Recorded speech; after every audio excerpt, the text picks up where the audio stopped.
नमस्कार आप sir. Dubai में से आज समय निकाला और वहाँ तो ये खेल आपका बड़ा तनावपूर्ण रहता है, उसमें भी आपने और अपनी भागदौड़ भरी जिंदगी में अभी जो फिटनेस रूटीन फॉलो करते हैं, मैं जरूर चाहूंगा, देश भी जानना चाहेगा, क्योंकि नौजवान आपको आपकी हर गतिविधि को देखता है, ये आपको कैसे मदद करता है? पहली बात तो बहुत बहुत धन्यवाद सर यहाँ पे हम सबको बुलाने के लिए। सब लोगों ने फिट इंडिया मूवमेंट के बारे में बात करी और इसके फायदे इसके लाभ हमको रोज अपनी डेली लाइफ में किसी ना किसी तरीके से दिखते हैं। सबने अपने एक्सपीरियंसेस बताए। मिलिंद जी ने भी बहुत अच्छी बातें रखी, बहुत इंस्पिरेशनल उनका भी काम रहा है, उनकी जर्नी रही है पिछले कुछ सालों में। मैंने भी बहुत ऑब्जर्व किया है और मेरे खुद के एक्सपीरियंस में सर एक ट्रांजिशन एक्सपीरियंस करने को मिला मुझे कि जिस जिस पीढ़ी में हम खेलना शुरू हुए और जो उस समय खेल की हमारी डिमांड्स थी, वो बहुत तेजी से बदली एक समय के बाद। और मुझे ये एक्सपीरियंस हुआ कि जो एक हमारा सिस्टम बन चुका था, हमारा एक रूटीन बन चुका था, वो हमारे खेल के डिमांड्स के लिए सही नहीं था और उसे बदलना जरूरी था। क्योंकि हमारा खेल बहुत तेजी से आगे बढ़ रहा था और मुझे ऐसा महसूस हुआ कि हम कुछ फिटनेस के पॉइंट ऑफ व्यू से पीछे छूट जा रहे थे। हमारी स्किल में कभी कोई प्रॉब्लम नहीं थी। तो एक स्वामी जी ने भी बात रखी, आपने भी बात करी, मिलिंद जी ने भी पहले बताया, एक जो सेल्फ रियलाइजेशन की बात है कि आपको खुद से रियलाइज हो कि मुझे क्या बदलना है अपने अंदर। तो मुझे वो एक समय पे खुद भी एक्सपीरियंस हुआ कि नहीं, फिटनेस जो है वो प्रायोरिटी होनी चाहिए। और अगर मैं आपको ऑनेस्टली बताऊं तो पहले खेल को अच्छा करने के लिए फिटनेस मैंने शुरू करी, लेकिन आज अगर प्रैक्टिस मिस भी हो जाए तो मुझे इतना खराब नहीं लगता। लेकिन अगर फिटनेस सेशन मेरा मिस हो जाए या एक्टिविटी मिस हो जाए तो मुझे ज्यादा खराब लगता है।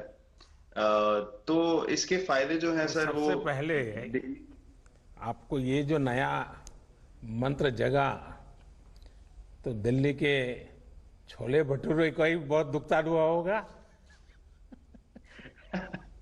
बहुत ज्यादा सर। मतलब जो अभी हमने थोड़ी देर पहले बात करी कि हमारा जो नेटिव डाइट है, एक जिस रीजन से हम आते हैं उसका जो हम वो खाते हैं, उससे मैंने कभी एक्सपीरियंस नहीं किया कि हेल्थ इश्यूज हुए हो या किसी को कोई बीमारियों का सामना करना पड़ा हो। मेरी खुद के एक्सपीरियंस में मेरी नानी, मैंने बहुत समय तक देखा, इतनी ज्यादा उम्र में भी उनकी हेल्थ हमेशा ठीक रही, हमेशा उन्होंने घर का सिंपल खाना खाया।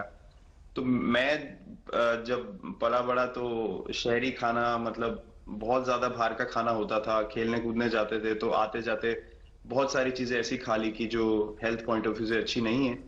तो डाइट का भी एक बहुत बड़ा कंट्रीब्यूशन था, जो डिसिप्लिन नहीं था। तो वो फिटनेस, फिजिकल फिटनेस और डाइट दोनों चेंज करना पड़ा सर। उसके वजह से ही चेंजेस आने शुरू हुए। और मैं इस चीज से इसलिए रिलेट कर पाता हूँ क्योंकि जैसे हमारे खेल में चेंजेस आए, आज की लाइफ की भी डिमांड्स बहुत ज्यादा हो गई हैं, बहुत हेक्टिक हो गई है लाइफ। तो अगर हम अपनी फिटनेस को उस पेस के साथ नहीं रखेंगे, सिंक में नहीं रखेंगे, तो हम पीछे छूटते चले जाएंगे। तो अगर हम लोग अपनी फिटनेस को नहीं इंप्रूव करते तो हमारे खेल में भी आज हम बहुत पीछे छूटते चले जाते। क्योंकि आप सिर्फ अपनी स्किल पे डिपेंड नहीं कर सकते। आपका जो मेंटल स्ट्रेंथ है, वो आपका शरीर कितना तंदुरुस्त है और आपका दिमाग कितना तंदुरुस्त है, उस दोनों का एक कॉम्बिनेशन साथ में चलता है। तो अगर मेरा शरीर सपोर्ट नहीं कर रहा है जो मेरा दिमाग सोच रहा है, तो मैं जो करना चाहता हूं मैं नहीं कर पाऊंगा। तो आपके मुझे छोटे सामने छोटे कैलोरी चेंजेस। कम करने का भी तो चैलेंज रहता होगा और इतना बड़ा काम करने का भी चैलेंज रहता होगा, उसको कैसे हैंडल करते हैं? सर मैंने अभी जो अपने अनुभव में मैंने ये चीज एक्सपीरियंस करी है, वो ये है कि खाने के बीच में समय देना बहुत जरूरी है। हम लोग बहुत बार खाते हैं और फिर बड़ी मील के बाद वो छोटा पोटा खाते चले जाते हैं पूरा दिन। तो वो जो हमारा सिस्टम है, उसको कहीं प्रोसेस करने का मौका ही नहीं मिलता खाने को, और रात तक हम खाते चले जाते हैं। तो मैं जब छोटा भी था तो 11:30 12 बजे डिनर हो रहा है, उसके बाद मीठा खा के एकदम सो गए, कुछ एक्टिविटी नहीं, कुछ उसके बाद वॉक नहीं। तो आई थिंक ये छोटी छोटी चीजें जो है जो बहुत मैटर करती हैं कि आप अपने अंदर के सिस्टम को भी कितना समय दे रहे हैं उस खाने को प्रोसेस करने के लिए जो आप खा रहे हैं। तो उसके लिए अवेयरनेस बहुत जरूरी है कि आप किस वजह से कर रहे हैं। आप अपने आप को ओवरऑल फिट रखने के लिए कर रहे हैं या फिर सिर्फ वेट लॉस के लिए कर रहे हैं, जैसे अभी रुजुता जी ने बोला। तो प्रायोरिटी बहुत जरूरी है अपने दिमाग में कि आपकी इंटेंशन ठीक होनी चाहिए, फिर अकॉर्डिंगली आपके रिजल्ट्स भी वैसे ही आएंगे बाहर। मैंने सुना है कि इन दिनों टीम के लिए एक योयो टेस्ट हो रहा है। क्या ये कैप्टन को भी ये योयो टेस्ट करवाना पड़ता है कि आपको छुट्टी होती है? और योयो टेस्ट होता क्या है, क्या क्या क्या करना पड़ता है? सर टेस्ट ये बहुत जरूरी था फिटनेस पॉइंट ऑफ व्यू से। अगर आप ग्लोबल फिटनेस लेवल्स की बात करें तो बाकी टीमों से हमारा लेवल अभी भी कम है, और हम चाहते हैं कि वो लेवल हम ऊपर लेके जाएं, जो एक बेसिक रिक्वायरमेंट है।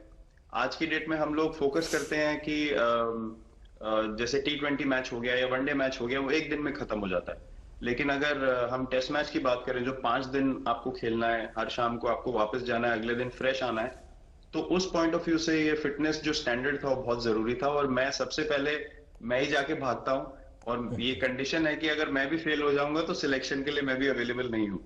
तो आई थिंक ये सिस्टम और ये कल्चर सेट करना बहुत जरूरी होता है। और उससे क्या होता है सर, ओवरऑल एक जो फिटनेस लेवल है टीम का बढ़ेगा। जैसे टेस्ट क्रिकेट में हमारा बहुत बार होता है कि आप थके हुए हैं, तीसरे दिन आके आपको, जैसे हमारे फास्ट बॉलर्स हैं आज की डेट में, वो दुनिया में सबसे ऊपर है, तो उनको अगर दूसरे तीसरे चौथे दिन आके वो एफर्ट डालना है फील्ड पे, तो वो डाल सकते हैं। पहले क्या होता था, स्किल हमारे पास हमेशा से रही है, लेकिन शायद जो मैंने आपको बोला वो ट्रांजिशन मैंने जो एक्सपीरियंस किया, हम लोग वो जरूरी समय जो आता है जहां पे शरीर थक जाता है और टीम को आपकी जरूरत है, वहां पे परफॉर्मेंस जो है हमारी डिप हो जाती थी और दूसरी टीम जीत जाती थी। आज की डेट में हमारी फिटनेस की वजह से हम वो जरूरी समय में उस चीज को कैपिटलाइज कर पा रहे हैं और हमारे रिजल्ट्स उसी तरीके से आ रहे हैं। तो एक sir benchmark I think elite sports में होना जरूरी है, उससे एक फिटनेस विराट कल्चर जी, बना। मैं देख रहा हूं कि आपका टाइम मैनेजमेंट तो है ही है, लेकिन फिर भी आपकी एक्टिविटी इतनी नजर आती है ना, मैं भी कभी कभी फॉलो करता हूं। कभी थकान नहीं लगती क्या आपको?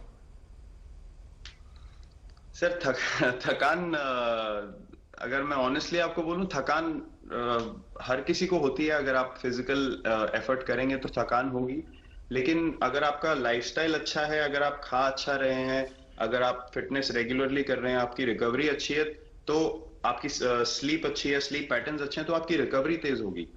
तो अगर मैं थक रहा हूं और 1 मिनट में मैं दोबारा रेडी हो जा रहा हूं, तो वो मेरा प्लस पॉइंट है। तो आई थिंक वो मैंने एक चीज एक्सपीरियंस करी जो बहुत जरूरी हो जाती है। आपका ओवरऑल लाइफस्टाइल कैसा है उसके ऊपर बहुत डिपेंड करता है।